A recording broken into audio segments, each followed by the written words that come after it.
how to do this.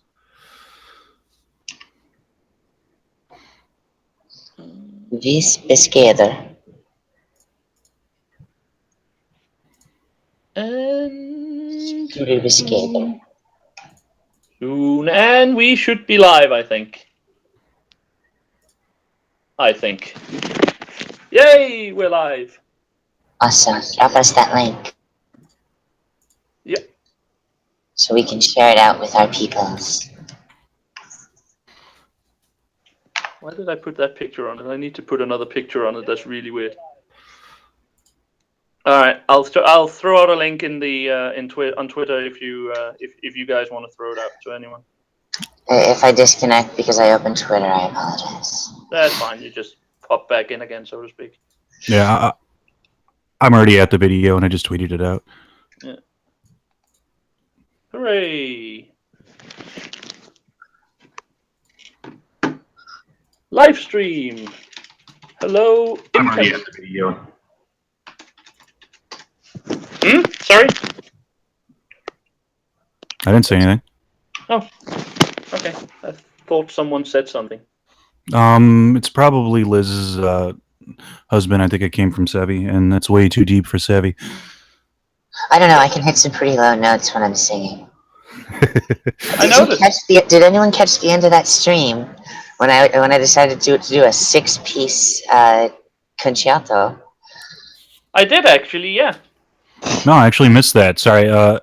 Ever since I got my channel up and running, I've been kind of trying to promote it and push out some No worries. content. I'm so glad you are. I have before cancer. I had Freddie Mercury's range of octaves, one Really? octave higher. That's fucking impressive. Yeah. So, I'm the one of only the biggest. thing I can't do is sopranos. I'm pretty much one of the biggest Queen fans you'll ever meet. So that's really cool. Well, that's one thing you share with my mother. My therapy in life. So Anyway. I learned to hit the low notes. Yes. I learned to hit the high notes. But I'm sorry, we're live. What am I doing? Anyway, let's do this. Hello, Internet, and welcome to a live stream where myself and our resident Roman son of Mars, expert Marty, and the ever-lovely Sevvie are going to discuss, well, ancient Rome, basically. And since I believe in starting with the best, I think I will throw the ball, metaphorically at any rate, to Sevvie, who can possibly tell us a little bit about how Rome got started, how it got its start, mythologically, perhaps even as well as historical. Sevvie. Well, I hope you guys don't mind, but I can actually tell this in like a matronly story style, so I'm gonna go with it that way. Please. So, around the 9th century BC, on a hill called Palatine, 2 young children who were, depending who you ask, either the sons of Mars, the god Mars, or descendants of the Trojan hero Aeneas, were suckled to strength by a wolf named Capillatine. And there, at the harsh, sharp bend of the Tiber River, they fought over many different things, honestly. But eventually, Romulus killed his brother Remus. And in the place where he killed his brother, he founded a city in his own name. I'm occasionally getting feedback, I notice. I apologize. Yes, ma'am. The most amazing thing about that story is 2 things. One, they fought over what the city would be named. Yes, I'm sorry. I was trying to remember because there's a couple different stories depending who you read. Because Herodotus has a short version. Dionysus goes into everyone's different versions of the story. Yes. Romulus wanted to name it after himself, and Remus wanted to name it after himself. And as they were marking out the boundaries of the city, they came to blows over this. Yes. And Romulus ended up killing Remus and naming it Rome after himself. Another fun little fact about that is that wolf and the hill in Rome, the Capitoline Hill is actually where we get our word capital. Yep, So yeah, Definitely. so if I was going to be getting to that one. yeah, so both Because Rome and oh, sorry, go ahead. I'm sorry, because the mythical origin of Rome has roots in anthropological history. There were people on the Palatine Hills as early as the 10th century BC, and we have evidence of pottery, stone walls, and evidence of small hovels in the same area. So this story, what as far as some perspectives in anthropology, the more artistic anthropologists out there, which I do love studying, like to see it as them observing the milking of their city and a tribal fight in which one group finally succeeded, but in the process ended up killing a lot of women, which led to, of course, the invasions of the Sabines, in which they, for the most part, kidnapped women and killed men. As is tradition. Of course, and at this time, everyone was doing this. It was just, the hot new thing. There is a lot of historical nature. There's also, they killed off all the wolves on the Italian peninsula, all the wolves, before the 9th century BC, which leads some to believe that they see the milking on the wolf as an interpretation of taking the land from the wolves, being taught to survive the land by fighting the wolves. Could very well be. And a Could very very well interesting be. interpretation. Plenty of now one of the coolest things about the factual founding of Rome is the seven hills had these seven tribes. I can only ever remember four of the hills off the top of my head: the Capitoline, the Esquiline, the Palatine, and the Aventine. But the other Uh, three always escape me. But anyway, the other three are the sites. Crap. yeah, but You got one more that's than I did, so thank you. yeah, but that's always irrelevant because um, the founding of the Senate, the beginnings of the Senate was uh, the seven tribes on the seven hills.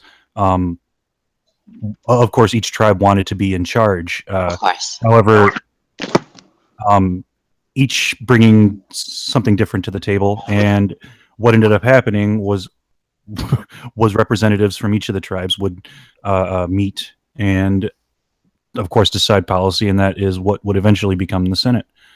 Um, Comitia Ciliata, excuse me, yeah, because Uh, this was the predecessor to the Senate, yeah, and and it stretches all the way back to the seventh century BC. yeah, even I just broke out my old list, and it's the Aventine, the Calian, the Capitoline, the Esquiline, Palatine, Quirinal, and Vimnial hills. that's that's what they are, and uh, probably one of the coolest things is um, it was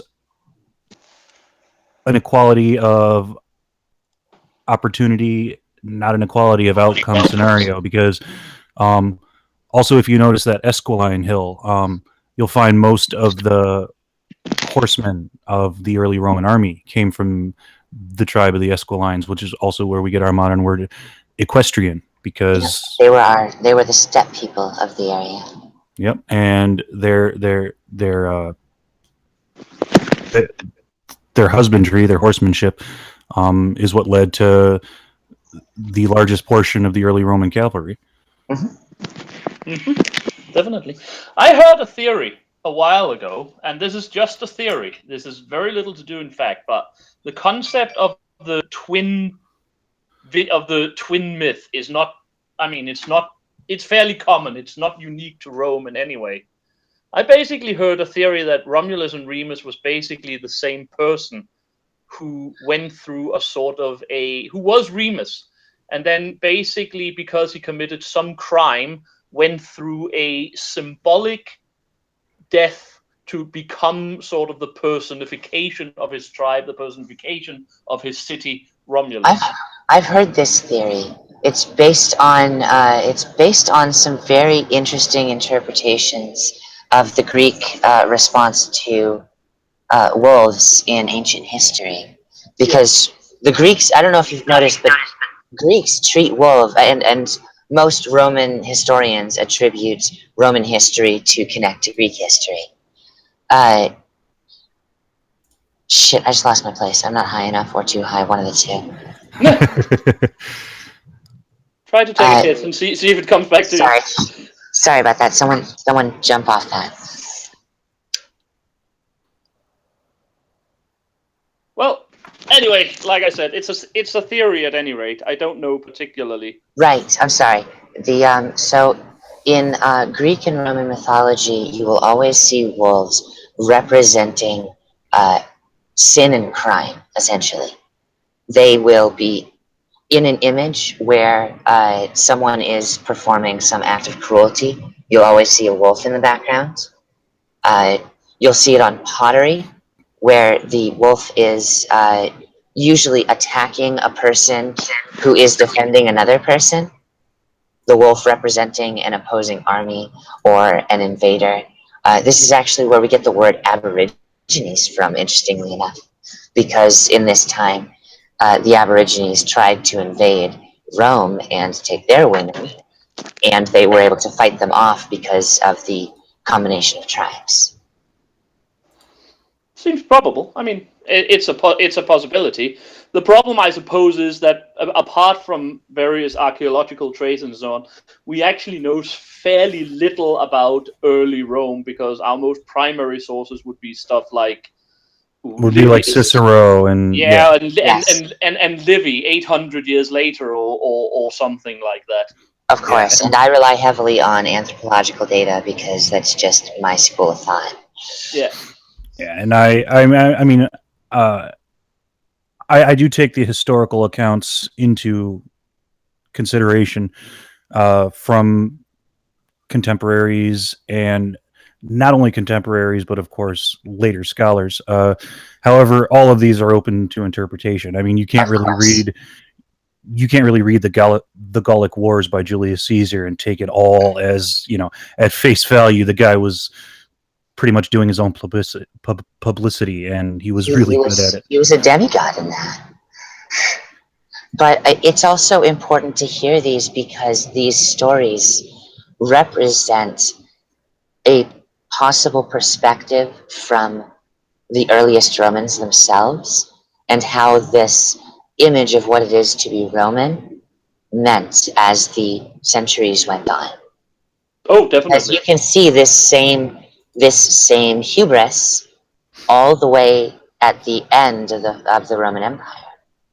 Oh, definitely. I mean, the very concept of virtus, the sort of that might be better style for Marty to explain, but it's basic virtus, virtue. Veritas is Yeah, where we get our word virtue. Oh It was yeah, the that was something that's attributed to Rome yeah because he in veritas, any man can come to Rome, and this is why they needed to invade other tribes and steal their women. yeah. But the point is Sorry. the concept of virtus up until at least the late imperial was basically a arch conservative concept of this was how our very earliest ancestors did things when Romulus began the city. This is what we need to try to live up to Yes, in the end. absolutely. yeah. Well, the ideals of Veritas and Gravitas were not necessarily hyper conservative, but they were uh, For the all time, a yeah. Well, all right. Yeah. But for the it was all a part of the greater Roman morality of the Mos Maiorum. Something I am very, very interested in. It was the code of conduct for how a Roman was supposed to behave, and veritas being your virtue, your honesty, your ability to tell it like it is, and keep your word. They didn't really have property law or contractual law in Rome.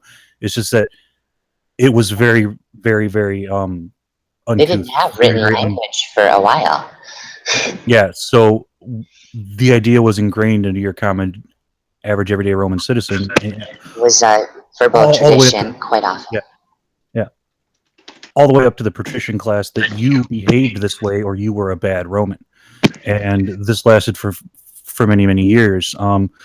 The name Augustus, the first emperor, that wasn't his actual name. His name was Octavian, and Augustus was a title. It was the most venerated, the guy who embodied the traditional aspects of the Mos Maiorum, and he took that name as a way of saying, "I'm the most Roman there is. I am the most grounded in reality. I am the most virtuous."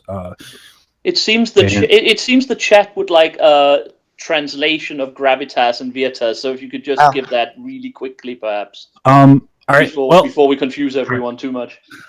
all right. Veritas is, of course, your virtue, your your morality, your ability to be honest, be true, and honor thy family and thy friends. And gravitas is, it's also where we get our word gravity.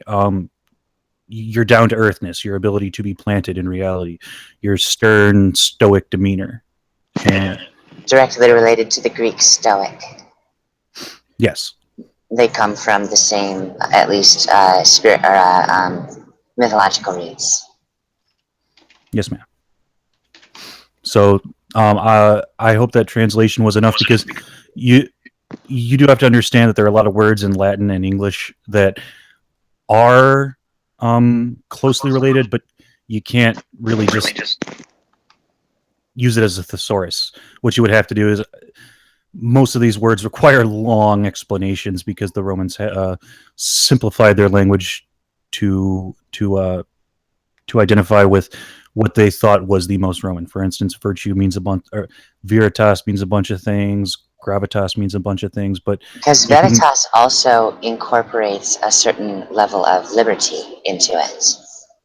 The definition of the word incorporates a certain amount of, well, you men are free was the translation that was given to me for a longer version of the uh, recited Veritas quotes. Can't remember it off the top of my head. I apologize. It's fine. Sevvie is not high enough. No, Oh, But I'm pretty sure that will improve as the stream goes on. but but anyway, uh, where did we leave off on the timeline? Because I've lost track. we are On currently at about 753 BC. on the timeline, we have basically just founded the city. So Yeah, the seven kings of Rome, and we've kind of covered the creation of the Republic. So have Well, we? No, the Gauls haven't invaded yet. So the that's where Gauls we are. haven't we haven't even wait. gone through the kings. So I don't think we can say that we founded the Republic. I get, yeah, Basically, because we glossed over Comita Curiata. So I guess that's where we are in history. yeah. All right. Well, I think one of the more important things about Roman history was the Etruscans. Yes, yes. Very few people. I mean, most people who have picked up a history book have at least heard the word Etruscan. They sorry, that echo is fucking with me. But what I'm sorry. they were a people. It might be me. I'll see what I can do. Oh no, it's all right. Who the Etruscans were? The Etruscans were a small kingdom. Well, relatively small kingdom in northern Italy, in the land of Etruria, which we now call Tuscany. Um, After Rome had been founded and they had worked out their issues with the surrounding area, the Etruscans invaded and sort of took Rome as a puppet state. Um, After that period, most of the kings of Rome were essentially just Etruscan puppets. They followed Etruscan rules. They submitted to Etruria, and which led to a lot of issues, which I'm sure we'll get through as this stream goes on. The biggest influence, though, was the technology. Now, Rome had already figured out the Cloaca Maxima, their sewage system, because after the founding of Rome, they realized that most of the outlying territory was swampy marshes and floodplains from the Tiber River.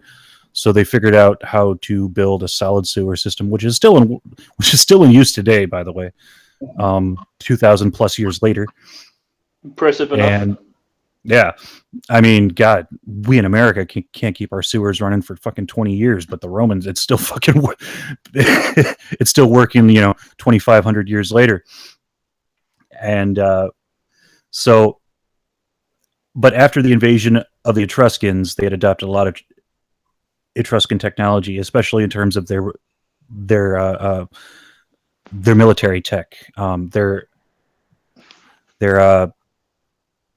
fucking hell. Their their shield, or I mean, I'm sorry, their armor was based off of an Etruscan design. Excuse my stutter. Yeah, that's no problem. That's true. And for years, even though the Senate was supposed to decide the next king of Rome, it was essentially the Etruscans bullying them into picking their king, which led to guys like Septimus Severus and a few others that were essentially tyrants. It also led to an influence on Roman religion because the oldest gods in Roman history are Etruscan gods. Yes, Minerva and Jupiter. my namesake, Mars, was actually an Etruscan agricultural deity, who later became identified with the Greek god Ares, because originally the idea was he was an agricultural god, not a nature god. You need to, of course, define those two as separate, but an agricultural god. Keeping land versus, or shaping land versus keeping land. Exactly.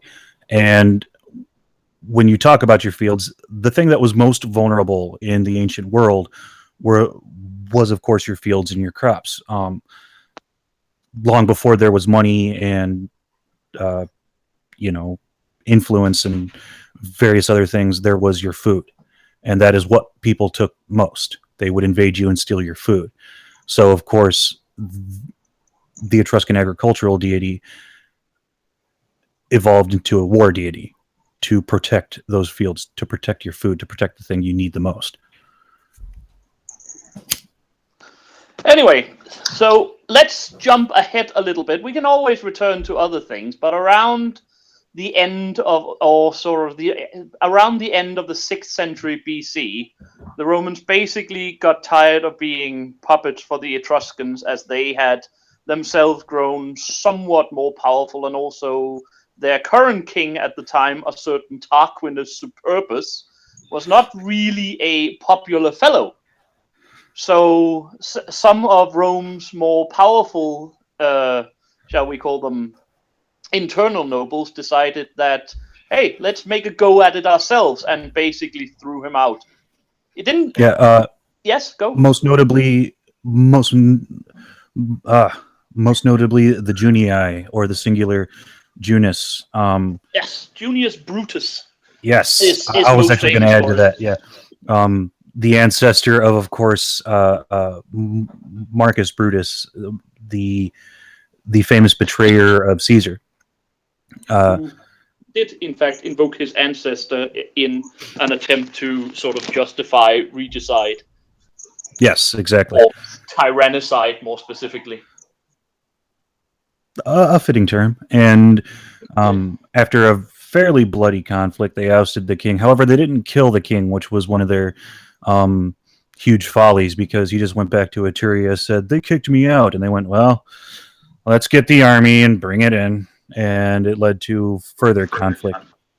But also vulnerability to other neighboring states. Yes, of course. But the bonus of that is when the Etrurians reinvaded with Tarquinius, they were defeated, and the Romans annexed all the Etrurian lands, essentially becoming a pseudo superpower of the Italian peninsula, and leading to, of course, other conflicts with the Samnites in the south, the Greeks who had occupied the toe and heel of the Italian peninsula, and of course, eventually with the Carthaginians. But I'm jumping ahead too far there. This might be where, not that I want to cut you off, Marty, but this might be where I want to throw the ball to Sevvie a bit, because we said that the Romans grew strong enough to kick out the Etruscans, and they did. But this might be where I want to throw back to Sevvie, so she might be able to sort of explain what advantages specifically Rome had during this time that the others didn't, like control of waterways, etc., etc. Well, yes. By the time they had thrown out their king and began setting up a senate, they had already built a bridge uh, to cross the Tiber at the little island near its delta. So they basically controlled all water travel to the ocean from the Tiber. This, in addition to the arrangement of the seven hills, basically gave Rome a level of protection that a lot of other nations didn't have. It wasn't an easy thing to come into Rome. Uh, this is why the invasions made upon them were so large, because there was no choice. In order to make it that far, you needed an enormous army. In addition to this, Rome had, I think, one thing a lot of other states at that time didn't have, and that was a social cohesion. You don't find Etruscan art of the level you find in Rome from the 10th to the 5th century BC. You don't find Sabine art to the level you find Roman art. You don't find any art down further south or on the islands south of Rome before the 5th century. Rome was culturally bound together. Yes, the other Latin cultures throughout the region became sort of Roman by default. You'll actually notice this throughout a lot of history. People are normally bound by language more than region. That's mainly because if you speak the same language, you can talk to each other, which is not not not an overly not an overly simplified reason, but pretty much the exclusive reason, because you know I can't go to, say, I don't know, Portugal. Like, pretty much the only person I'd be able to talk to in Portugal is Carlos, and I can't ask the Portuguese for help because I'll be going, "Hey, can you guys help me?" and they'll be speaking Portuguese. But if I go to Canada, I can ask the Canadians for help because they speak English, and it's the same thing by binding the entire central area of Italy together through that one spoken language, that one Latin language, and they became unified by default. True. Very true. Art And also plays a big part in that, because art is how one teaches another to speak a language in the ancient days. Yes. Or at least. now after, oh, sorry. No, go. Oh, well, I mean, sorry, my stutter is really acting up today, but I was just going to continue on with the timeline unless there was. No, go ahead. No, I think Okay. we I can move got the on now. bridge in there. I got the culture in there. I think we're good. Oh yeah, the bridge. I just wanted to cover one thing. Today the Pope, yep, today the Pope, his Latin title is Pontifex Maximus, which literally translates as greatest bridge builder. And this office dates back to that bridge over the Tiber. They needed to put somebody in charge of the bridge, and they gave that job to a guy by the name of Pontifex Maximus, and it pretty much shows just exactly how the Romans saw their religion, because because at first it was a literal bridge builder, the guy who oversaw that very important bridge across the Tiber, and nobody can ever ever underestimate the importance of that bridge, because that's what connected them to the northern part of Italy. I mean, Right. so, Yeah. and then of course over the years it became not a not a literal bridge builder, but a metaphorical one. The guy who built bridges, that unifying Roman religion.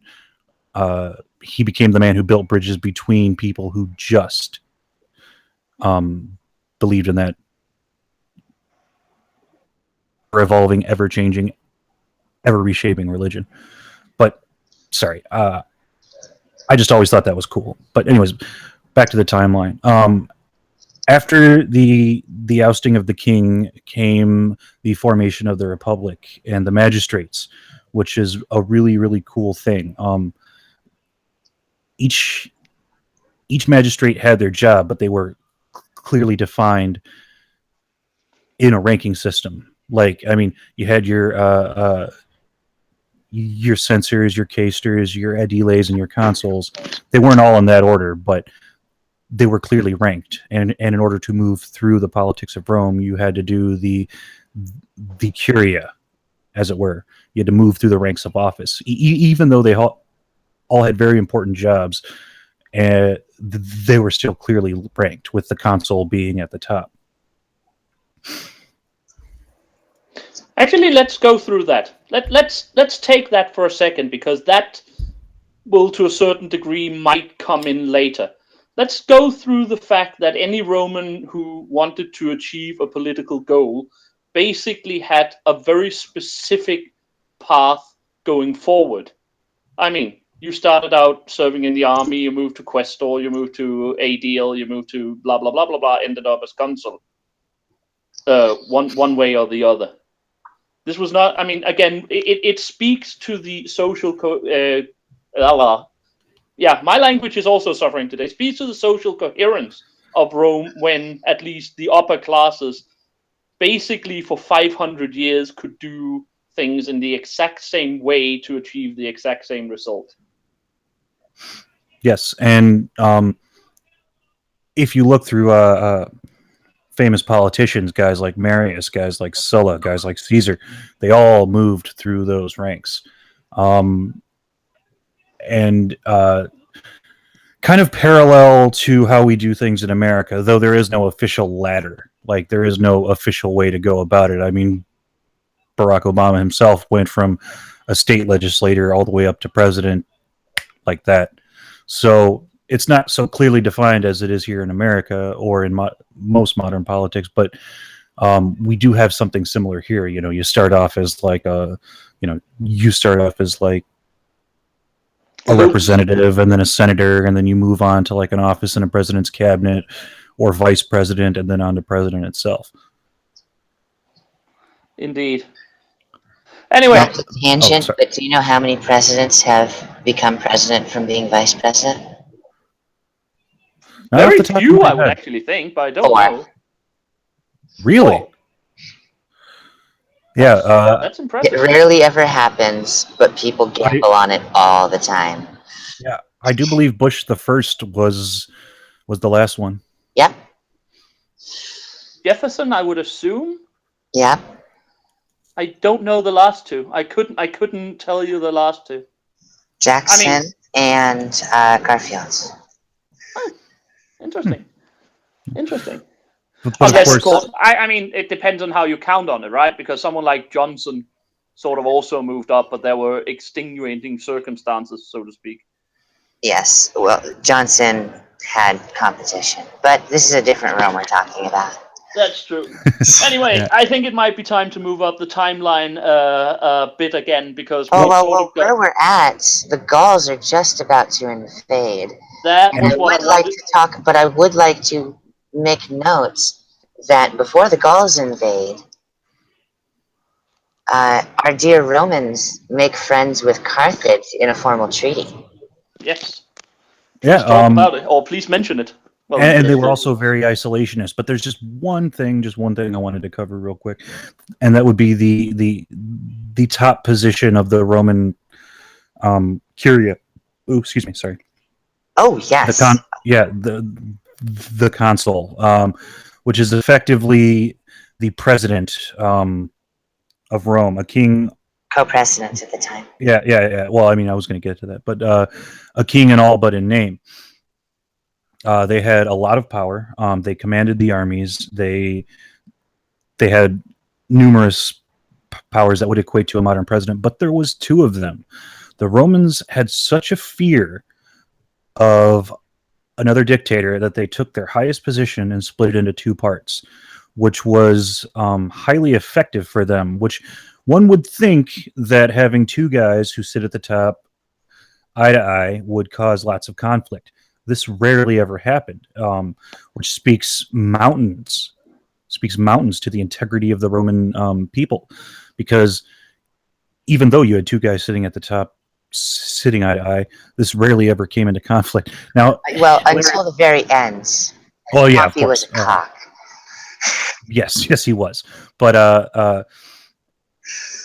and one of the reasons for this was, now it may sound ridiculous to us with our like retrospective view, but it worked for them. If they were both in the same place at the same time, they would alternate days. I'm in charge today, you're in charge tomorrow. And it worked freaking brilliantly.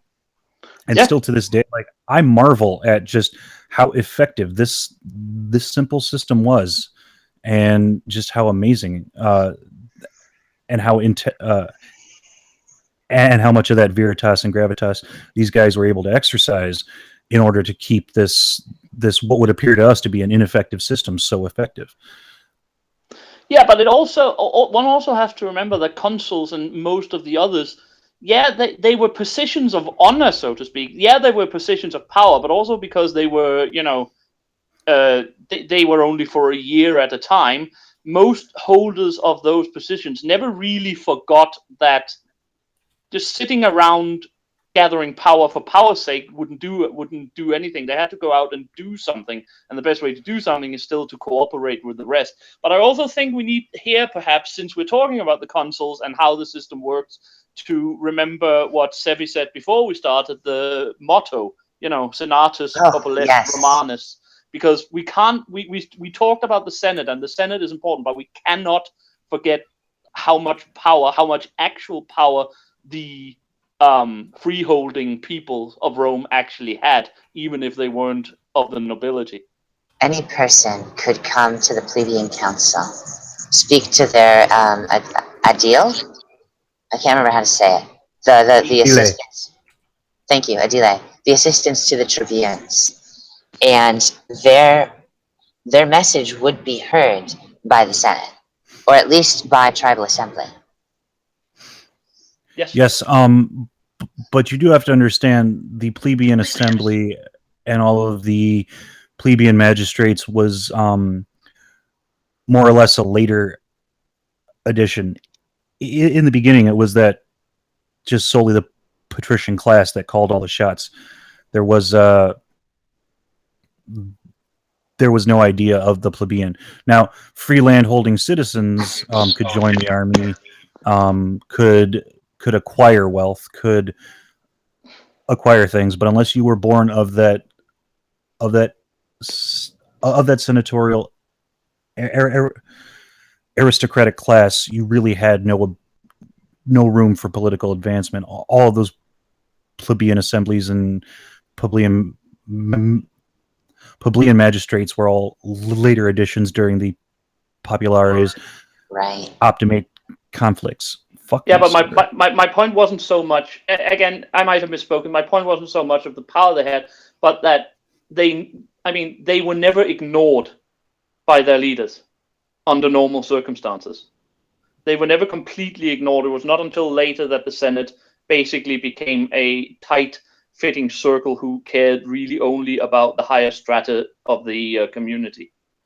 Yes. And Falcon Millennial in the chat asked a very good question that I would like to address. Did they actually have a representative government, or was it just in name? It depends on how you define representative, because all of the magistrates were elected by the Senate. There was no popular vote, so to speak. It was all decided in-house from the Senate. it was a representative government, but it was the Senate electing their own representatives. The people had almost no say until much later when the populist parties rose. Anyway, shall we move on to the? To the Shall we Gauls? move on? Yeah, shall we move on to the goal? Shall we move on to the bloody good stuff? Well, this is my specific area of expertise. I didn't choose the god of war because I liked his hat. Please go ahead.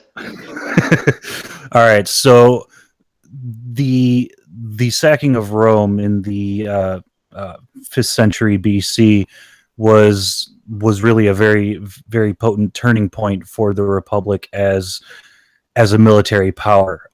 When the Gauls invaded and just bitch slapped Rome, they realized how vulnerable they were in war, and this started an ancient arms race, which was very good for them, because what they ended up doing was they ended up adopting a lot of technology from outlying areas and inventing their own. And after they had successfully slapped around the Gauls, it led to a lot of expansion. There also seems Up to be into some I'm sorry, I didn't mean to interrupt. Also oh, seems no, to no, be no, some indication, as far as I see, that it was after the sacking of Rome that the armies were finally fully structured into the kind of organization they would have up until at least the Marian reforms, and perhaps even the last bronze armors were phased out at that time. Yes, they pretty much perfected Iron Age technology. Now, after they had slept around the Gauls, they were finally able to control that oh so important bottleneck known as the Alps. Once they had firmly grasped all of northern Italy and controlled the Alps, they could sleep easily, because that as a point of control was so important, because once you control everything south of the Alps, all you have to do is put your forts and your fort towns near those bottleneck positions. Now, If you ever after they played had Civilization 5 or Civilization 6 and had a peninsula with mountains right at the edge of it, you know how much of a strategic position those give you. yes, Let's yes, get back for a short time also to what Sevvie talked about earlier, how important food production is. Once Yes. they controlled the Alps, not only could they sort of rest easy from invasion, but it also meant that they could, to a far greater degree, populate and colonize the Po Valley, which is Mm-hmm. probably still one of the most fertile areas of southern Europe. It's possible to get your hands on. yes. Now, after this thorough bitch slapping of the Gauls, Rome still stayed relatively isolationist. They didn't really want to pick a fight with anybody, which, again, looking back with our retrospective, seems weird. These warlike Romans didn't really want to pick a fight with anybody, but I mean, it was true. They didn't see any need to. You know, they had some of the most fertile land in Europe that was known. They didn't need anything else. But that, of course, led to the invasion of the southern Italian people, the Samnites, who were I can never remember what those mountains in southern Italy are called, but they lived predominantly in that area. And the Samnites decided to pick a fight with the Romans, and the Romans really couldn't. That will not do, to put a meme on it,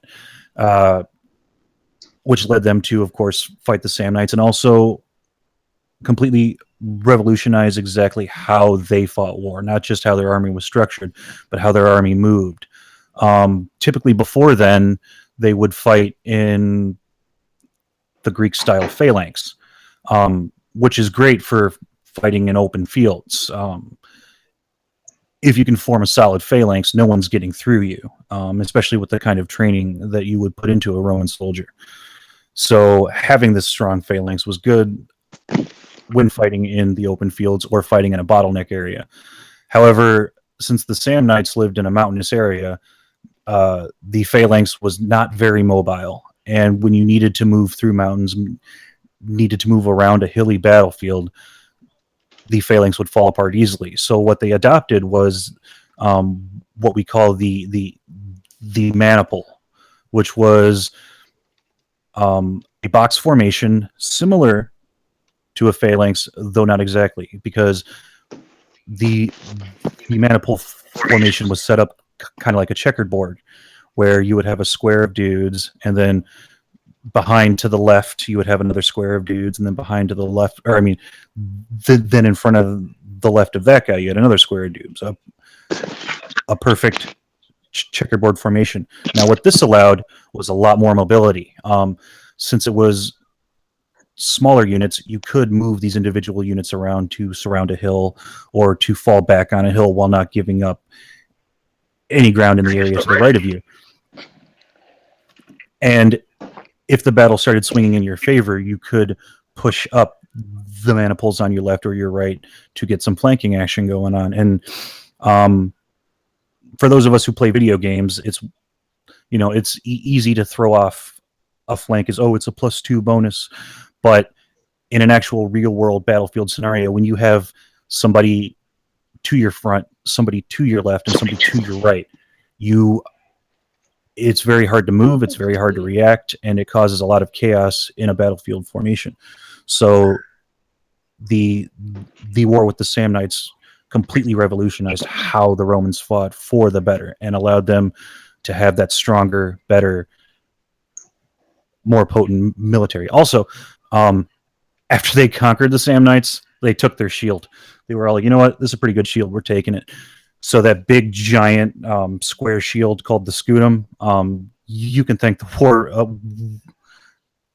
war with the Samnites for that Yeah. little piece of technology. Actually, Another Marty, thing I wanted to bring up about the menopause formation is the malleability of it. One thing that distinguished it from phalanxes is that it was able to reform to the needs of the battlefield. If it needed to be more of a wall, where you have two lines of people back to back with shield defenders in the middle for turtling, or it could go Testudo. into a more, it can fit into a more square shape, which gave it greatly increased mobility, or it could even go into more of a spearhead. Yes, yes. That maniple formation was so strong because of its versatility, and of course they figured that out with the war with the Samnites. may I jump back a little while, just as a special favor to Based Mama? Because apparently Yes, sir. she's feeling bloodthirsty. Marty, would you care to explain how the term Vea Victis, woe to the conquered, came to get into sort of European language? I know we've been at the goals, but do you want to just explain that real quickly? Well, the idea is that you don't you don't fuck with the Romans, because woe be to you. Um, throughout th- throughout most of their history, the Romans were not kind to the conquered. Um, Most notably with the Gauls. I mean, it was, and the Carthaginians, but since we're still on the Gauls, when they conquered you, they burnt you. They burnt your cities. They they they were just about the most petty. They were very sore winners. Um, Yeah, Rome had to rebuild everything after the Gallic invasion. yeah, the fuck. Let's take the story. I'll take the story. Rome Yeah, had fallen. Rome, the city, had been conquered by the Gauls, primarily because Roman military tactics had basically been overwhelmed by the more power. Not because the Gauls were better fighters; they were probably better individual fighters, but they had much better tactic. They had started getting better tactics to find the Roman phalanx, and they had particularly gotten better armor because they had fully embraced iron. The Gauls had conquered Rome, the city, and had demanded a huge bribe to leave again. And when the Romans were just about to say, "Okay, we have gotten we have gotten enough gold to weigh up against the whatever you wanted to weigh up against to leave," Brennus, the Gaul leader, threw his sword onto the scales and basically cried out, "Vae victis, woe to the conquered." So the Romans had to get some extra gold to pay him off. Trust me, the Romans did not forget this. That was not just a defeat, that was a humiliation, and there is a reason why advancing into southern France and fucking the Gauls hard in the ass was a principle rather suddenly after that. Yeah, the Romans, they did learn. They did learn from that, which led to probably one of the most hilarious of the Roman inventions, as it were. What it was called was an indemnity. They would invade you, they would kill you, they would take all your stuff, usually burn a few cities on their way, and then after all was said and done, they would charge you for the invasion. They would like leave a bill on their way out. Basically, And they would make the Mexicans pay for the wall. pretty much. And this is actually what led to one of the biggest conflicts of their day, the Second Punic War. But we'll get to that. Now, Yeah. Yeah, we haven't even covered the conflict of orders yet. No. which goes back to that plebeian assembly and the plebeian tribunal and all that stuff. Well, let's move on with it then, because I think we've gone through the Samnites. The Romans had basically evolved their military tactics and conquered most of southern Italy. Not Sicily, though. It was noticing not Sicily because that was held by their, at the time, allies, the Carthaginians. However, all was not completely well inside Rome itself, and I don't know, Sevvie, since you mentioned it, do you want to start us out with the I need first sort a of I need a internal second. struggle? I need a second to cough. That seems decent. Yeah, you know what? Oh, while Sevvie is coughing, Tim, the one thing this mic doesn't have is a cough button. So if I Oh, like that's an sneeze, issue. yeah. So if I sneeze or cough during this stream, you're gonna hear it because since it's an involuntary reaction, I can't get to the mute button fast enough. That's okay. We'll at least hear it without too much static. So, I have way too much control over involuntary reactions. these things happen. Anyway, Savvy, do you want to take the? Do you want to start with the sort of eternal struggles in Rome at this time, or do you want Marty to have a go at it? Well, I mean, either one of us could take it. I can take the personal appearance where the plebeians secede from the entire city during 2 wars. Please do. Well, I mean, Or Marty can cover the fact that they were at 2 wars when their entire population succeeded. well, the conflict of the orders um, was the how I spoke earlier of the Senate and the city being, patrician dominant. Eventually, the guys plowing the fields, the free landholders who own land, who weren't patrician, who was supplying the majority of the Romans with their army, frankly, got sick of people in a far off city saying "do as we say" and fucking like it, and essentially left. They took their ball and went home. The first Yes. plebeian secession.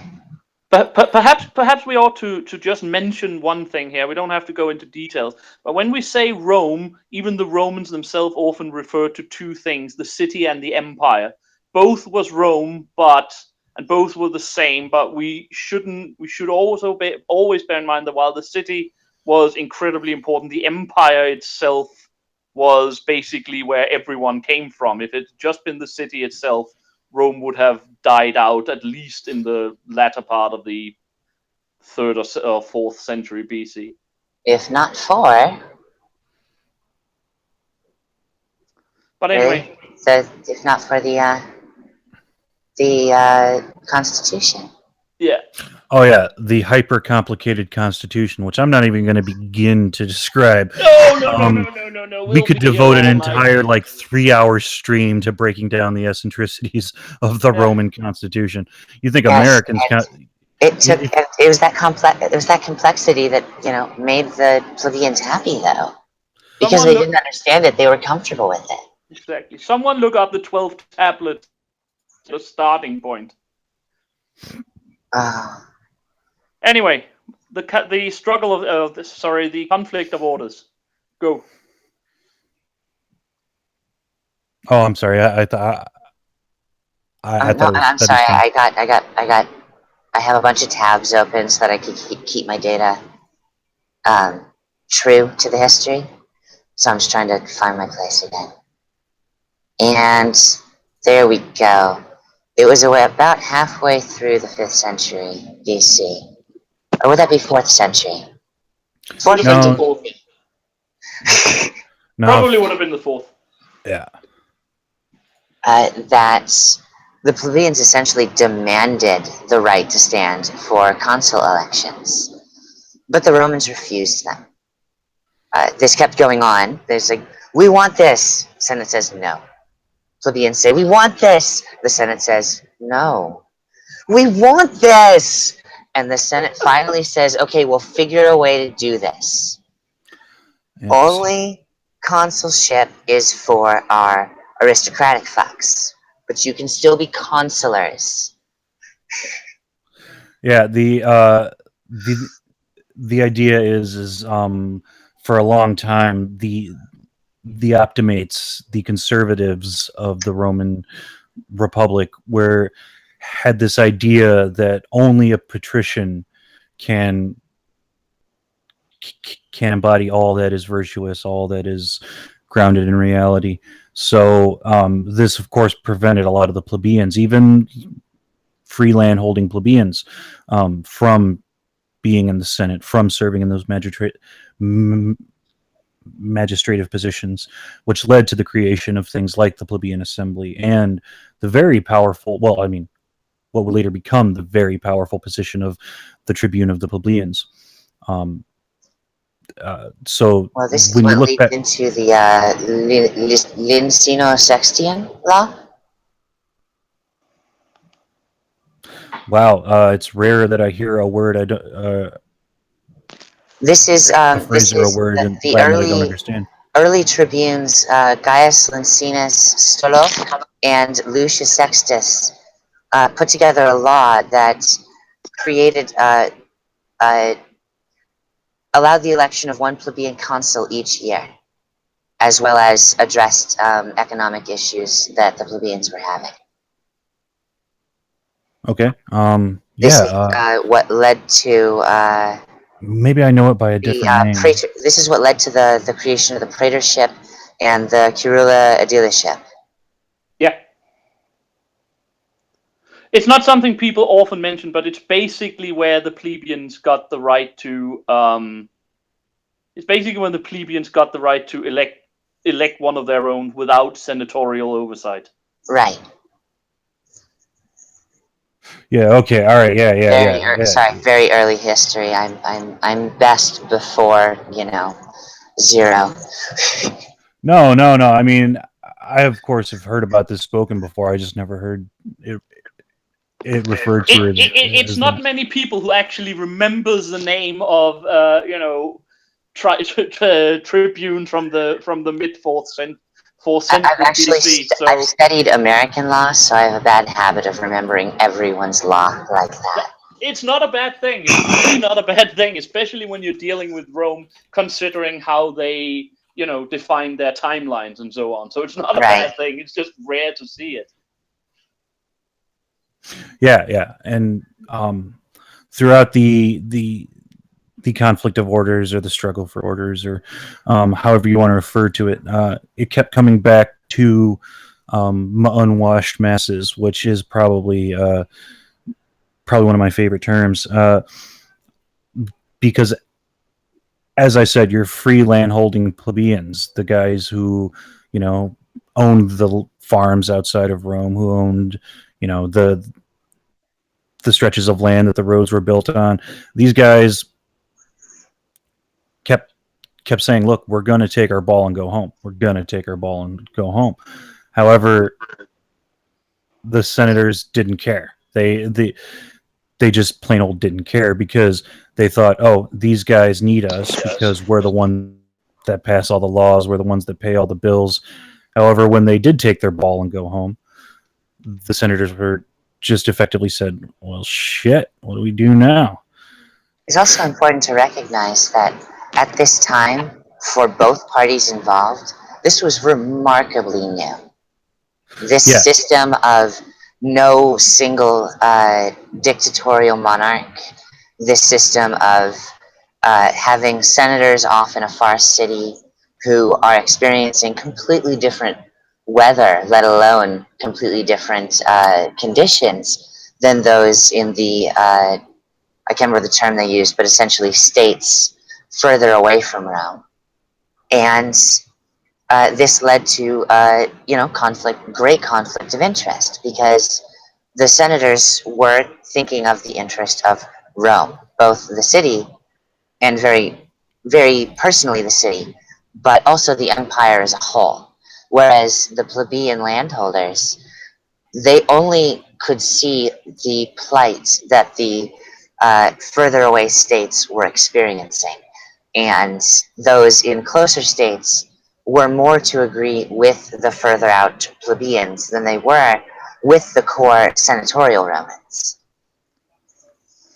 However, what I might be a bit afraid of is we're getting into some minutia now that might Sorry. be a bit too. No, no, no, no, no, no. You don't say sorry. I'm interested in it, and in the end, it's my stream. But we might not really have to get if we get too far into that again. It's something. I'm just covering this because this Yep. is the first instance of shared power Yes. senatorial success.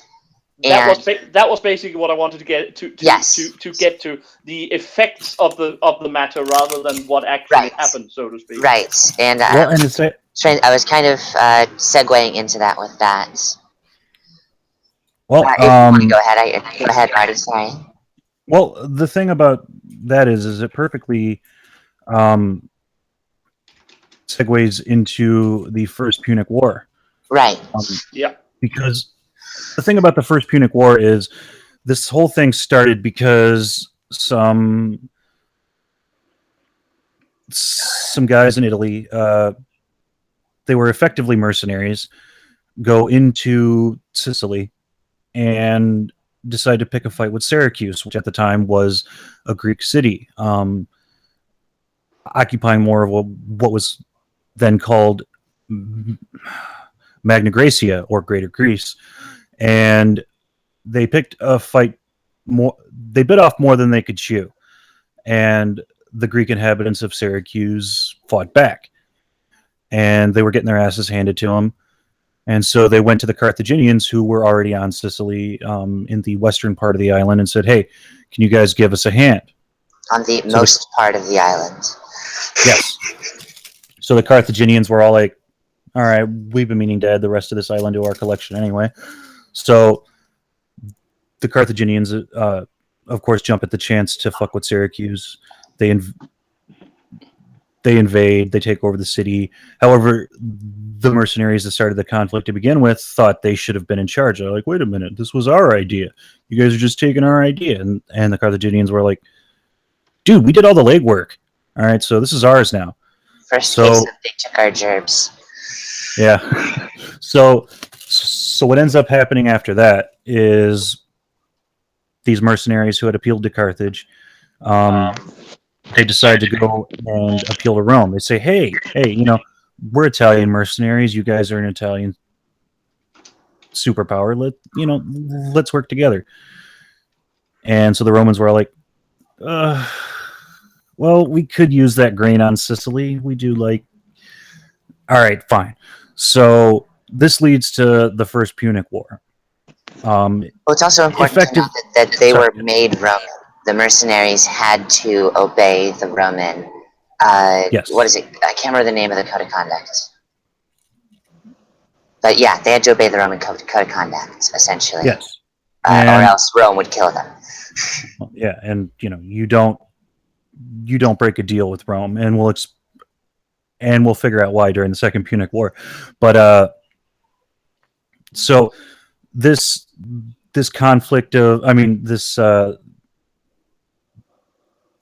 geopolitical quagmire, this area at the time, Sicily being um, both Carthaginian and Greek, became also in part Roman because, well, they wanted some of that sweet, sweet Sicilian farmland.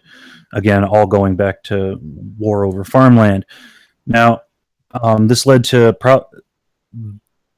well, I should probably add the footnote that the what's the denominator of Syracuse? The Syracusians. Call But them the anyway, Syracusans. It'll work. yeah. But Yeah, yeah, Syracusans. yeah. The Syracusans, they were pretty much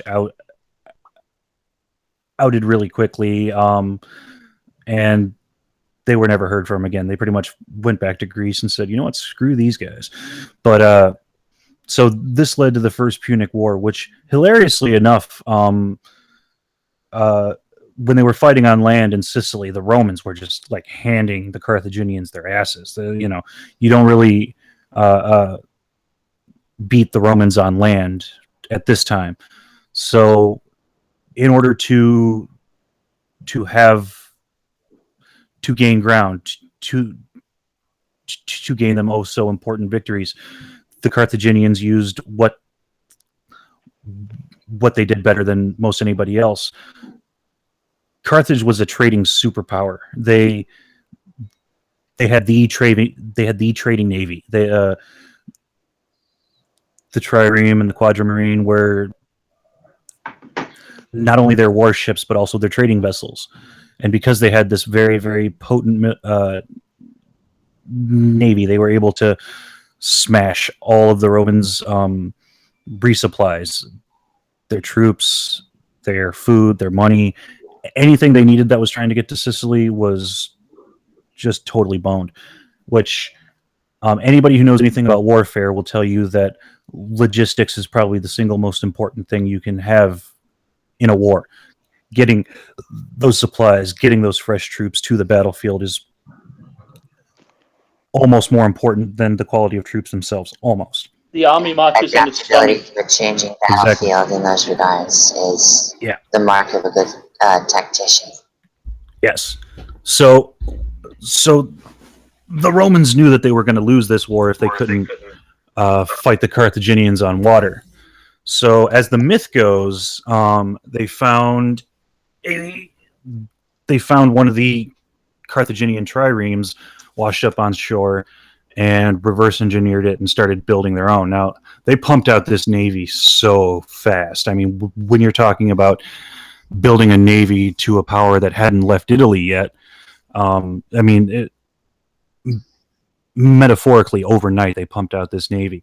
Now, what they did here was they still knew that they couldn't compete with the Carthaginians on water because their sailors, their rowers, they all had been experienced doing this for years. As I said, they were a trading superpower. So, in order to close that gap, in terms of naval efficiency, what the Romans did is they took their triremes and quadrimarines and fitted a little bridge on the tip of the ship. Now, um, ancient ancient naval combat was done by simply ramming. You would build up as much steam as possible and smash into the side of a ship. This was how you fought on the water in ancient times. So, by putting this bridge on the tip of their triremes, they were able to smash into a ship, drop that bridge, and send their foot troops. the meat and potatoes of the Roman military onto the Carthaginian ships and turn it into a land battle.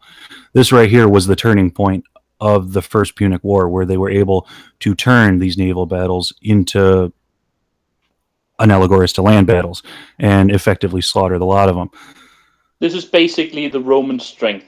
The Romans had in the, at least in the early years, not an idea, but they had a tradition for getting trounced in the early parts of the war, then realizing, oh, we just need this one little small thing to turn things in our favor. They invented the, like you said, the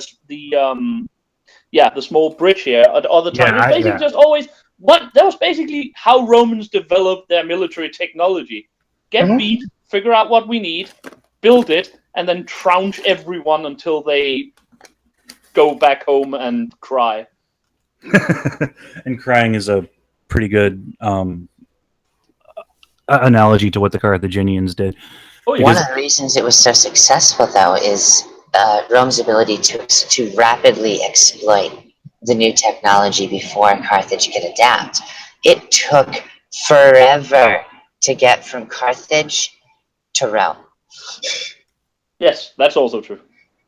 Yeah, not only was ancient navies very primitive in terms of their ability to fight ship to ship because they would just smash into each other, but it was also very primitive in terms of speed. You had sailing wasn't feasible at the time. They hadn't really mastered the sail. I mean, they did have sails for assistance, but most of the power came from rowing.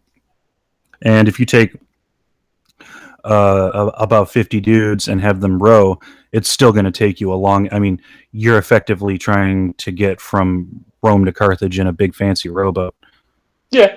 And the route they would take them from the most northern tip near Carthage across straight to the western tip of Sicily, and then in and along the boots of Italy. So this is a very long trip. Also, it sort of appears that Carthage didn't actually want a major war with Rome at this time. They weren't trying to beat Rome on a sort of overall basis, more like, But they could not show weakness on the northern front, otherwise they would be exposed on their western front. but I mean, unlike, for instance, the later Punic Wars, they didn't really try a land invasion of Roman No, territory. It was no, basically, but they certainly kept the waters. oh, definitely. Oh, definitely. Well, anyways, we're getting kind of hung up here, but Yeah, I think we need to after move they on had a figured bit. out the whole, yeah, after they had figured out the whole Navy thing and the ship to ship combat thing, what then happened was a serious just decline in Carthage's performance in the war, leading to, of course, their ultimate capitulation. They surrendered to Rome, recalled all of their troops from Sicily. Now, we're getting back to what I talked about earlier, the indemnity. After Rome had won and taken Sicily, they said, all right, guys, now you have to pay us. And they had this insane, I don't remember the exact numbers, but let's just say it was pretty much Carthage's GDP they had to pay Rome. And there was all these other caveats added to the peace treaty, one of which being Carthage couldn't have a navy, except for a handful of ships for transport and trade. And in doing this, they crippled Carthage's economy, and they couldn't necessarily pay their bills to Rome. And what happened here is Hamilcar Barca, the father of Hannibal, who hadn't actually lost a battle to Rome, got called back, and then in turn decided to stretch the empire on land, the Carthaginian Empire on land. Moved into Numidia and then up into Spain, effectively to just pay the bills that they owed Rome. 2,200 talents. I just had to look that up. That's basically 145,000 pounds of silver that the Carthaginians had to pay Rome, amongst other things. there's actually there's actually to this day history, or excuse me, law that is based on that history, and it is what is called the required double indemnity clause. In a lot of corporate contracting, a double indemnity clause is required to prevent one company from doing this to another company. Yeah. Okay, so Anyway, yeah, the Sorry, Carthaginians are stolen. I like the references to No, modern day please throw them out. Please throw them out. I was just waiting oh to see if yes, you had yes, anything else to say. Sorry. Basically, yes. So Hamilcar, he moves into Numidia, up into what we now call Spain, to get his hands on all that sweet silver. And of course, the Romans had a problem with this because they're creeping up on what at the time was Roman territory, the southern France region, all the way up to the mountains in eastern France and northern Spain. And of course, they had the greatest excuse ever. Hey, we're just trying to get that money so we can pay you freaking bastards. And they're like, all right. So after Hamilcar carved out this massive swath along through Numidia and Spain, this is when he had that famous. He made his sons swear that famous blood oath um, to literally hate Rome forever. Uh, Never be a friend to Rome is the closest translation we can have. And Hannibal, just in case you don't know who that is, and if you don't, I am ashamed of you. He took Hannibal that is very, awesome. yeah, he he took that very, very seriously, and which led to the Second Punic War, um, which I can get to unless you guys want to add more about the first one. no, I think I we're done with think the first one. I think the second Punic War is really definitive. I was hoping we were going to get to it because I actually Yeah, do know a good handy bit about it, at least yeah. from the Carthaginian side. Yeah. Primarily, what's interesting about the first Punic War is basically that it turned Carthage and Rome from allies into rival enemies, and that it showed it showed how Romans could adapt, and that it made the Carthaginians turn onto to a land-based power rather than a sea-based one. Also, monsters. Also monsters. All right. So, so I mean, Carthage at the time was a republic as well. However, all of the land that Hamilcar had conquered were effectively under his control, almost like a sub state underneath Carthage. The I can't remember the titles, but the people who basically had armies beneath them were entitled to be effective kings over the land they conquer from Carthage. So when they went into the Iberian Peninsula, into Spain, what is modern day Spain, a lot of this land became Hamilcar's and then later Hannibal's. Yes. The what actually what had happened. It didn't go directly to Hannibal. It Well, he kind of had to steal it back at a certain point. yeah. Because the land was willed to Hasdrubal, um, which was Hannibal's brother-in-law, and we don't know if Hasdrubal died of natural causes or was assassinated. Um, a lot of historians are split on this. I like to think assassinated because I like to think that Hannibal was like, "Fuck this guy, I can do a better job." Dad doesn't like Romans. Fuck you. Yeah, exactly. So now, what this led to was the Second Punic War, which, unlike the first one, which was started because of alliances and treaties and who wants what, and a long description of various contributing, factors. Now, The first Punic War was basically the First World War.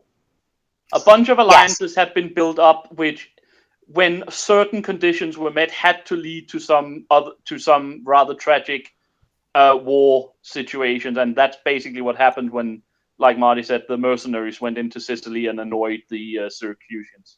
Yes, sir. Now, the Second Punic War was solely Hannibal being like, "All right, let's go, mount up, Yeah, boys."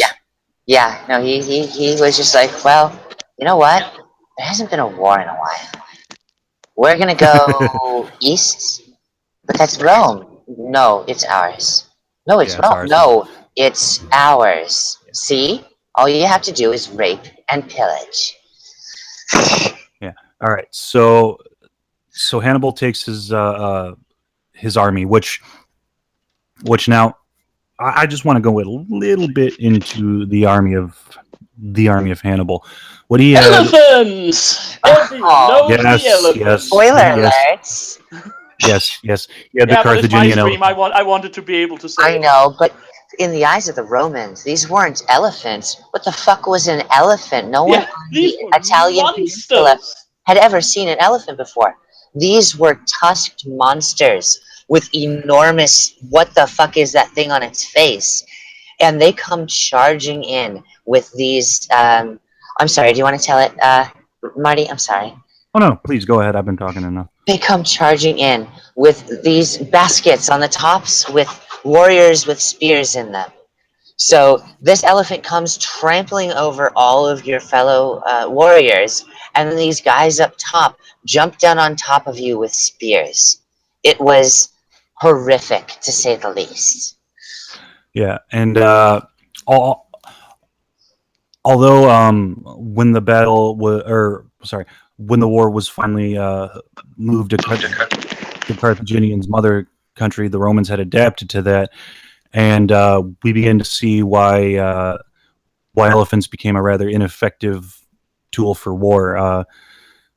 At Move the aside and stab the sides. Yep, but but anyways, so Hannibal's army not only had elephants, but he he was how you do multiculturalism correctly, Yes. because across his father's various conquests, he acquired a lot of very good, very specialized troops. Numidian cavalry. To this day, war historians will tell you how great Numidian cavalry was. These guys, Light yeah, North African cavalry. yes, sir. These guys were essentially born on horseback. I mean, uh, the Not actually a joke. Oftentimes, horseback was used to get off of the boiling Yes. sand. Yes. Yep. And we give a lot of credit to the Mongols, but you know, 2,000 years before the Mongols, there was the Numidian cavalry, which had that shit down. A lot of light infantry from Spain, and lots of other cultures along the way. He knew what he had at his disposal, and he used it well. So, enough of my filleting Hannibal's army. So I don't think you can he takes fillet his Hannibal's army enough. It was probably man for man the finest army created before the Marian reforms in ancient Europe. Basically. yes, sir. And so he takes his army, he moves it into France. This is the worst thing you can do to the Romans. This is insulting to them. You're invading the great territory of Rome. So this leads to a few small battles that Hannibal just completely crushes. You'll find out there is a theme in terms of Hannibal battles. The guy was fucking brilliant. The guy knew. I mean, I find it uh, important to note that while brilliant, he was also megalomaniacal. Oh, He definitely. oh could not fail in his own mind, and this led to both his greatest successes and eventually his failure. yes, ma'am. Sorry. Okay, so no, please, I do like you guys uh, interrupting me because I do have a bad habit of ranting, and my stutter makes it very hard for me to keep cohesive sentences. So Don't being able worry. to think with Just get us to Cannae, and I will take them through the battle because people seem to be wanting blood. the Battle of Cannae. All right, so Um, After a few small battles, which Hannibal crushes, he begins to move further and further into Roman territory. Now, here comes the greatest impasse in his entire campaign. After he smacks around the Romans in what we now know as southern France, he gets to the Alps, and the Romans had already dispatched a huge army to cut him off at the southern tip of the Alps. Before we Now, get to this, I feel like we should take note of what was happening in Rome during this time, because two of the biggest names in the Punic War on the Roman side took power with a very great populist movement. The Gracchus brothers, Tiberius and Gaius Gracchus.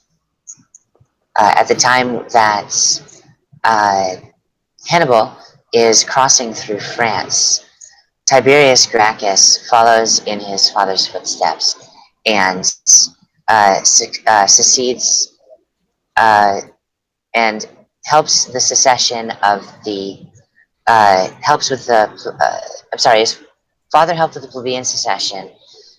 He threw a small revolt in Rome that got a lot of public support, and he basically defined what it is to be a populist, doing things pretty much because the public wanted it, regardless of the expense it put on the core of Rome. Uh, and meanwhile, his brother was kind of ranting and raving about everything. Uh, I'm sorry, but please go ahead. all right, so the Romans had dispatched this huge army to intercept Hannibal. Now, Hannibal makes, and this is another point where historians are split down the middle, whether the most brilliant or the most retarded move he could possibly make. He Brilliant. decides to not go through the warmer, clearer, easier southern tip of the Alps. He decides to cross up into the Alps, which led to With elephants. with elephants. Yes. Just got to remind you people that this guy is crossing the Alps with elephants. Yes, ma'am. And Ah, actually, if you go to my channel, I have a playlist built of a, a History Channel series known as Battles BC, and they do talk about Hannibal the Annihilator in one of the episodes. I highly recommend that after the stream is done, you go and check it out. Um, but anyway, he crosses through the Alps. Now, this was at the time just the dumbest thing anybody ever freaking heard of. It's like, this guy is going through the Alps in the winter. Are you insane? And he did feel the effects of it. All but one of his elephants were died through either starvation, freezing, or just falling off a mountain. And he lost 1/3 of his troops due to this attrition. But he was able to avoid that intercepting force and get into Italy. He had made it into Italy with one elephant and a respectably sized force. Uh, and and again, skirmish after skirmish, he fought his way through northern Italy. Took a hard turn left when he came within reach of Rome, because, as I said before, Hannibal was fucking brilliant. He knew that with what he had, he couldn't take the city of Rome. So his plan was to conquer and or destroy anything that was connected to Rome, sort of isolating it as its single city. But of course, after he took that hard left at Rome and moved further down south into Italy, we lead to the Battle of Cannae. And if you would like to go ahead, I have to use a little boys' room. So if you want to talk about Cannae while I do that.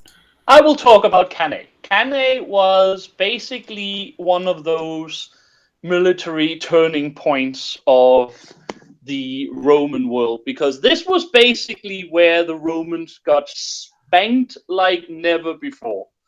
They had raised their greatest army ever, 8 full legions. We're talking maybe 50,000 men or more. and taken up a very powerful place on a hill with rivers covering various entryways and so on, and were facing Hannibal. This was when they were going to show this Carthaginian upstart how Romans did things. This was not exactly what happened. Cannae Mama is a city in Italy. That's basically the interesting part. There's nothing special about that except that was where the battle happened. Now, Romans at this time, like we said, had developed their fighting style pretty well. Unfortunately, Hannibal had more or less read them.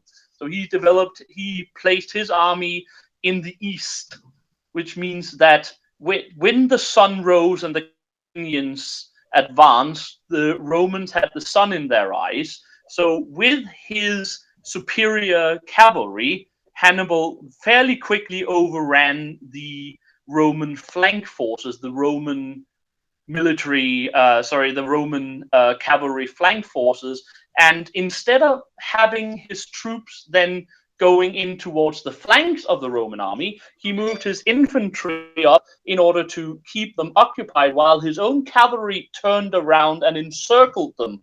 This might have been the first true pincer movement described in history. And of course, at this point, it became an absolute slaughter. Apparently, it's been calculated that more than 600 Roman legionnaires were slaughtered each minute until the battle was ended. Out of 50,000, only about 14,000 managed to escape, and basically Hannibal had at this point control over almost all of Italy. Yeah, Now, and sorry. no, go. But we're at the doorstep of another important name, Scipio Africanus. We will, yeah, definitely Scipio needs to be mentioned at this juncture because it was at this time he sort of came in.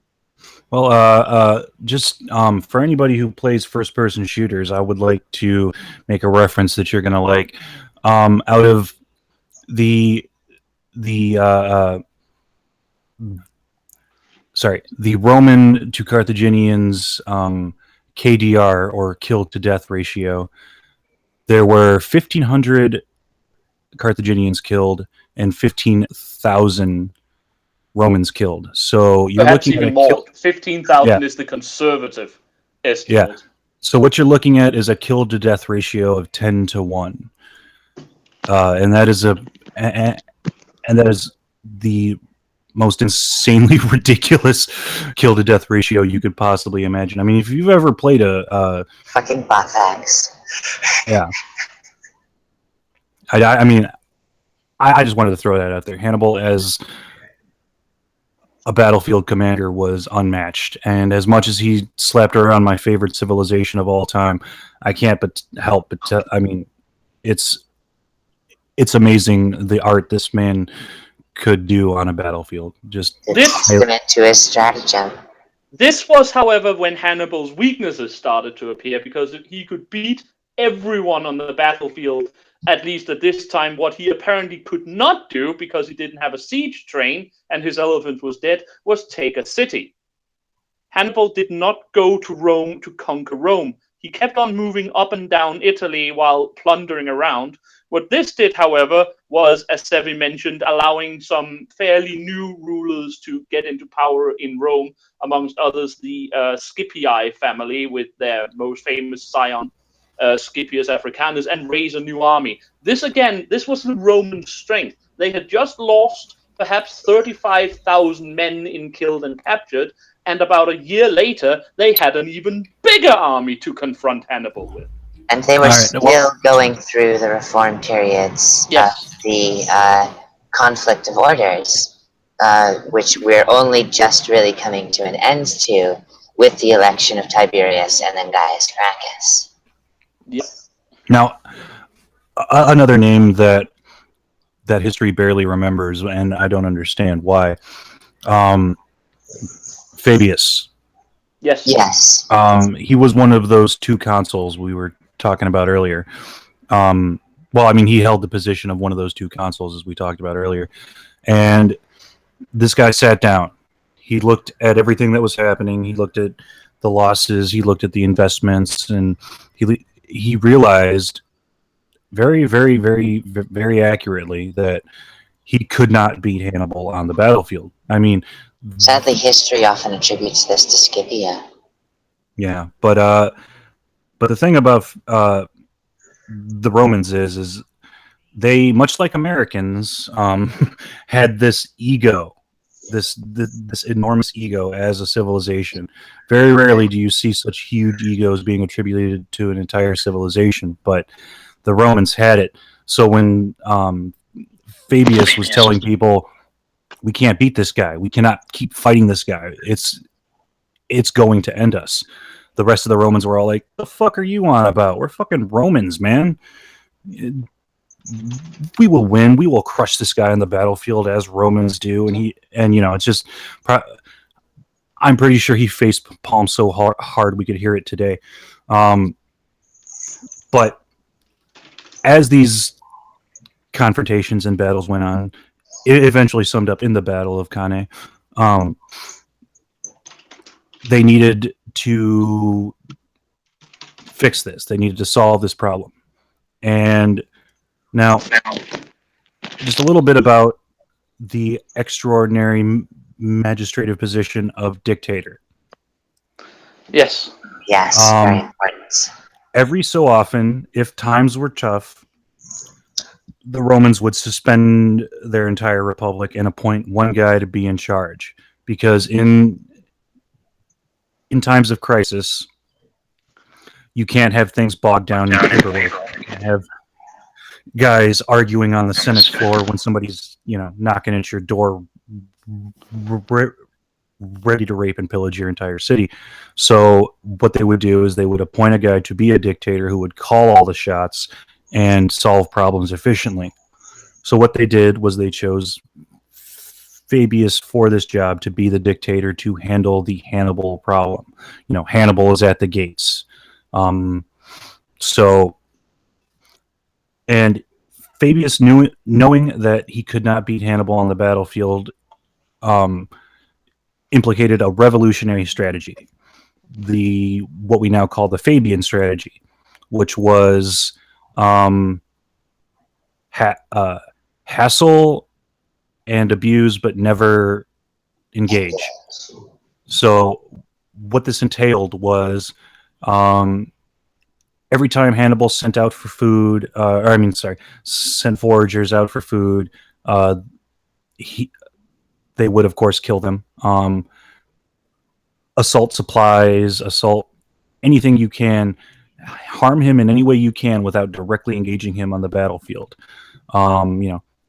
The stick and move kind of strategy, and this worked. Hannibal was feeling this. He wanted pitched battle. He wanted to engage the Romans directly, and when they weren't, that famous phrase, "Pick your battles." Well, they weren't letting Hannibal pick his battles anymore. So, the Romans also, it's worth noticing, at this point decided Hannibal is important because he's whipping us around Italy, but we're actually fighting the Carthaginians. So they also send further armies. Again, they just were able, they astounded Hannibal and the Carthaginians with their ability to raise new armies. They sent them to Spain, they sent them to France. They basically retook all of the areas that Hannibal had earlier controlled and murdered, amongst other things, Hannibal's brother in a battle in Spain. Exactly. Sorry, I have food in my mouth. No, that's fine. Because we might want to get to the invasion of Carthage itself at this time. Well, a bit of backstory. Well, I just wanted to cover one. Two things that are very important to the end of the Punic War. The Second Punic War. So what? So first thing you need to understand is as I said, the Romans had that insanely huge ego.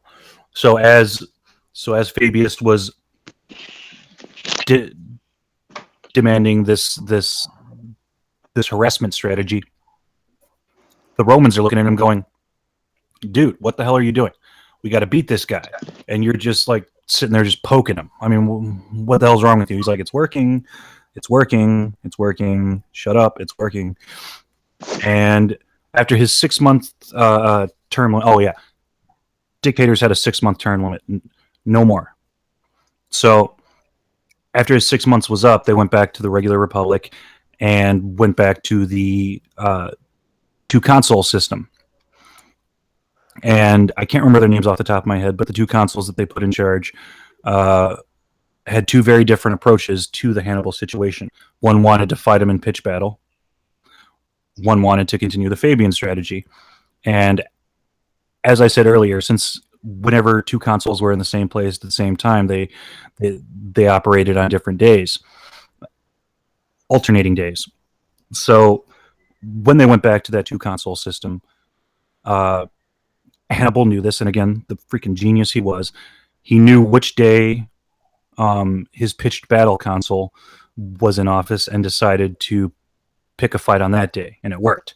And of course, Hannibal got his pitched battle, and of course, in classic Hannibal fashion, completely wrecked the Roman army. All right, so, and after this, they finally realized that, okay, maybe we should stick with that Fabian idea. That seemed to be working out a lot better than fighting this guy. And then that's when they stuck solely to handling Hannibal in the Fabian fashion. Now, while this is going on in Spain, they are just crushing the Carthaginians. That's where our famous Scipio Africanus got his start. His brother had been killed in battle against Hannibal, and he was ready for some revenge. So, very similar long blood-related feelings that Hannibal had. Very similar megalomaniacal interests in getting revenge. It's a nice parallel, actually. yes, ma'am. Now, this is where Scipio was the star of the Western Front. In his battles in Spain, he managed to completely cut off all of Hannibal's backdoor supplies, which of course hurt them further, coupled with the Fabian strategy in Italy. So once they had completely... I'm sorry. Yeah, I was just mumbling. Sorry, it has something to do with something else. Go. Oh, all right. Well, so after they had completely handled the Spain problem, that was when they decided, hey, this guy Scipio, who actually wasn't called Africanus at the time because Africanus was the conqueror of Africa. He acquired that cognomen after he had invaded Carthage, which is where the Romans sent him next. They sent him from Spain into Carthage to take the fight directly to the Carthaginians because Hannibal was just, you know what, let's leave him outside. Let's let him, he can play in the dirt. We're just going to not worry about that guy. They decided to take the fight to where he was getting all of his money, all of his troops, all of his supplies. So they send Scipio Africanus into Africa and completely just take the fight directly to Carthage. And under his leadership, was able to pacify the city of Carthage to the point where they had to recall Hannibal. They needed their best guy to defend the motherland. And even though Hannibal never lost a single battle, he was forced to return home because he couldn't leave his homeland to be conquered by the Romans, which by the time he got home, the damage had been done, and he could not do anything worth any measure. And thus, the Carthaginians capitulated yet again. Yeah. I think Sevvie just left, but I'm pretty sure that was just bad internet. She's probably coming back in again in a second. Yes, sir.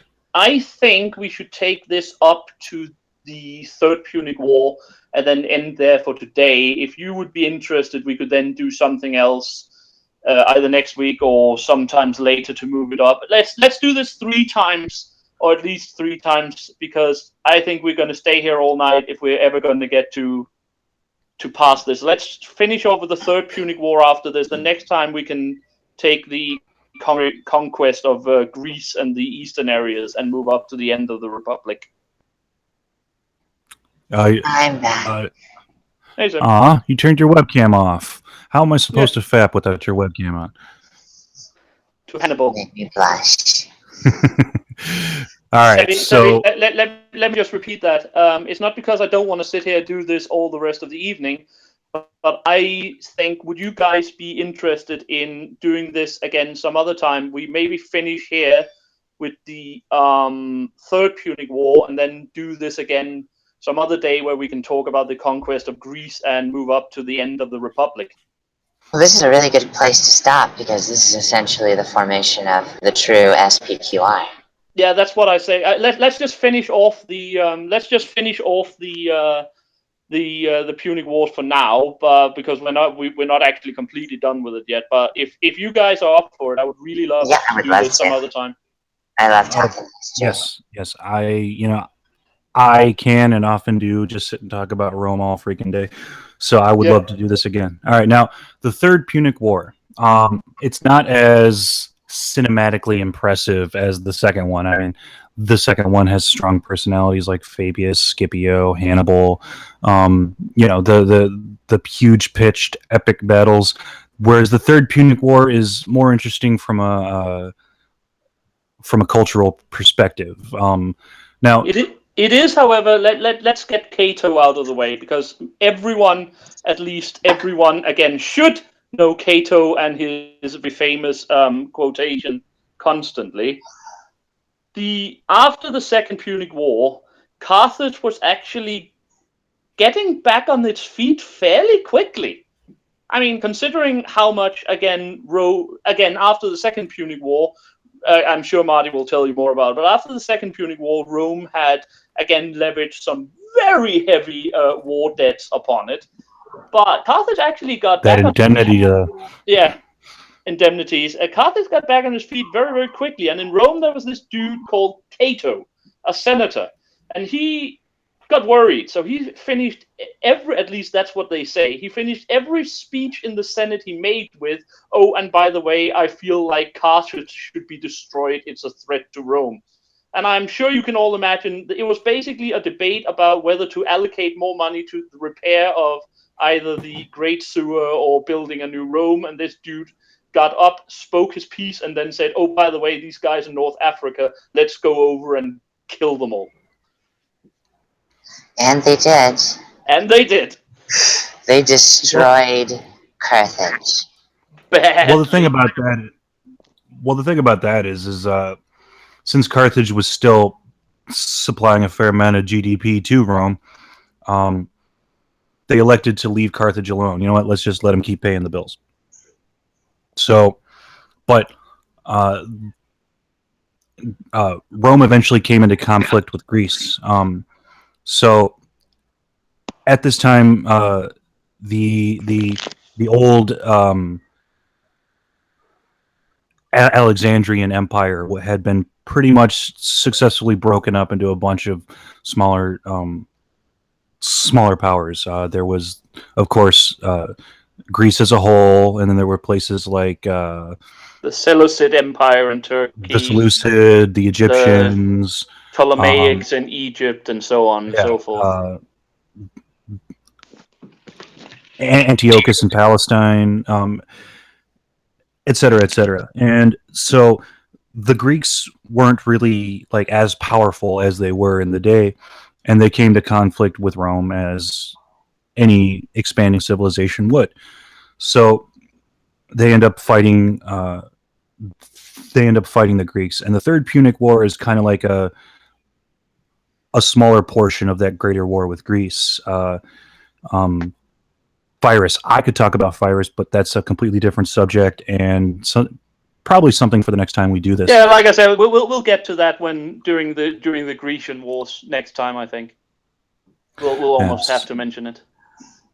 Yeah. So anyways, while they're in conflict with Greece, Greece is reaching out for allies because just in case you can't catch a theme with what we've been talking about, Rome advances and becomes more power.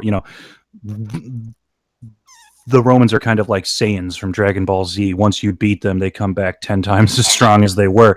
So Yeah, Rome was, and also the Second Punic War, and again, I keep mentioning Cannae, but because they got spanked so much. But the Second Punic War was basically the turning point where Roman said, "Okay, fuck this. Now we're expanding. Now we're not happy just sitting in Italy and controlling the peninsula. Now we're gonna be a superpower." yeah. But so, anyways, because I do get you trying to wrap this up. No. I mean, we have time. There's no set Oh, okay. time limit. It's just basically, there's also how long one can keep a thing going before it starts getting a bit. You lose you lose your own focus when you talk about this subject. So I'd rather get on with it again, perhaps next week or the next week after, and start again with a fresh mind. Yes, sir. So while the Romans are in conflict with Greece, they are, of course, becoming too much for the Greeks. And so the Greeks start reaching out to allies, all of their Hellenic brothers and sisters well, in the Middle East and stretching out further, but also Carthage. Um, when Greece asked Carthage to help, the Carthaginians said, "You know what? Yeah, um, you guys have this fairly decent alliance, all allied against Rome. Yeah, I think this is a fight we could win." So they enter into this greater Greco-Roman war, and it's at this point the Romans say, "All right, that's it. You know what? We gave you guys two chances before. We told you to knock this shit off." They unleashed hell upon the Carthaginians. I mean, to to give you a good analogy, imagine a guy slapping you across the face and you beat his ass, and you say, "Stop that," and then he slaps you again, and then you beat his ass again. You say, "Knock that shit off." How are you going to react if he slaps you a third time? Well, that's exactly how the Romans reacted to the third Punic War. They they they, they took the gloves off. They invaded full force. They did horrible things. They exacted, 200 years of aggression upon the Carthaginians. They invaded the city. They took everyone as slaves. They burnt the city to the ground. I mean, They plowed their fields and sow them with salt so nothing could ever grow again. That's yeah, basically like the ancient world's version of the nuclear bomb. Seriously, if someone had equipped the Romans with a Trident missile with a nuclear warhead, they would have shot it at Carthage at this point. They were that angry with them. yeah. I mean, Slaughtered the city, took everyone as slaves, moved them out of Africa, and then founded a new city with Roman settlers just to make sure no one else got the idea to try again. yeah, Basically, yeah, fuck you. yeah. They had been, yeah, To put it into a to our modern parlance. Oh fuck! I lost my thought. Sorry. I don't know the modern parlance and modern comparison to Rome's treatment of Carthage. Basically, they did to Carthage what the Nazis did to a lot of Slavs during the Second World War. If that mentions it, Yeah, move them out, take their areas, murder them all, and just no more. We will not have you anymore. yeah. We are done with your shit. Zero fucks giving. This is just bye, Yeah, goodbye. yeah. And that was the end of Carthage. I mean, Carthage had essentially picked too many fights with Rome, and Rome wasn't taking their shit anymore. So I mean, just the the horrors of war is a term that gets thrown around a lot. But when you talk about what the Romans did to the Carthaginians at the end of the Third Punic War, the horrors of war doesn't seem to cover it. They went all out. Yeah, to be perfectly frank, they were violent at that point. That was if the Romans did many bad things. If you want to go at it like that, the destruction of Carthage in the Third Punic War was sort of like, okay, this is what we can do. if you guys fuck with us, this is what we will do to you in Yeah, for the and future. and it set a precedent for a lot of what would come what would come later in many subsequent wars. Yeah. Um, Fun bit of fact: the crucifixion wasn't a Roman invention; it was actually a Carthaginian invention. Yes. Yes. Uh, the I thought we might Carthaginians, say. I thought we might mention that before we finished off. Yeah. yeah, the Carthaginians crucified dishonored generals for generals who failed horribly in a battle. But the Romans looked at this and said, "You know what? This is a pretty good way to handle these guys." And that's when they started putting people on the cross. Uh, and this is where this is one of the first instances where you would see flanked on either side of a road crosses, just cross after cross after cross of people just up up there and crucified because they adopted this as a way to not to spite the Carthaginians, to give them a taste of their own medicine, and it's and it. I mean, I sorry, I've Yeah, like I said, yeah, I think people got the point. Basically, if the yeah, Romans could do anything during the Third Punic War and its aftermath to degrade, deny, destroy, and just utterly ruin Carthage and its people, it was used. There was nothing they weren't willing to, employ. No method they weren't willing and able to employ that didn't get used. yeah, It's actually interesting that the end of the Carthaginian wars actually created a massive economic downturn in Rome because the huge influx of slaves drove the prices down so much that it created an economical crisis, an economical recession in Rome, just because the supply became so powerful. yeah. So, is there anything else you'd like to cover? No, I think we'll finish it off here. I'm happy that everyone showed up. I hope they got something out of it. Like I said, we'll figure out whether or not to do this next week sometime, or in a few weeks from now. Then we'll go over the. I hope we'll make it up to the ending of the Republic then, and then we can start covering Augustus and the early Imperial at later stages. I mean, Sounds like fun. next time will be all the good stuff: the Cimbrian Wars, the Grecian Wars, the Civil Wars, Julius Caesar, Sulla, Marius, all that good stuff. Oh yeah, that sounds like just the best time ever. Yeah. All right. Well, thank you all for being here, guys. I am sorry that Sevvie had the internet problems and had to drop out here at the end, but I hope you actually enjoyed this, and I hope I will see you all again the next time we do this kind of stream. So yeah, I'm just gonna take us offline and have fun, everyone.